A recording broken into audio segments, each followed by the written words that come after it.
চট্টগ্রাম ২ ফটিকছড়ি আসনে বাংলাদেশ জামায়াতে ইসলামী মনোনীত সংসদ সদস্য প্রার্থী অধ্যক্ষ নুরুল আমিনের সমর্থনে ছাত্র ও যুব সমাবেশ সুন্দর ও সুশৃঙ্খলাভাবে সম্পন্ন হয়েছে।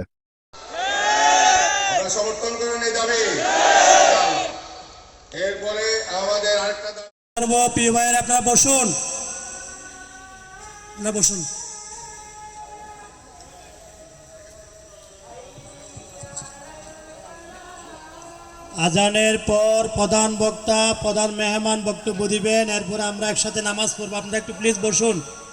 বিশাল যে জনশক্তি রয়েছে, এই জনশক্তিকে যদি জনসম্পদে রূপান্তর করা যায়, আমাদের বাংলাদেশ পৃথিবীর বুকে শ্রেষ্ঠ একটি দেশে পরিণত করা সম্ভব। আমাদের কাছে কেন্দ্রীয় সভাপতি আছেন, ওনারা বক্তব্য রাখবেন। আমি আসলে জুয়েলের আসার জন্য কথা লম্বা করেছি, তো জুয়েল এসে গেছে আলহামদুলিল্লাহ। তো সবাইকে ধন্যবাদ জানিয়ে আমার কথা শেষ করছি এবং শিবিরের কেন্দ্রীয় সভাপতি সহ কেন্দ্রীয় নেতৃবৃন্দ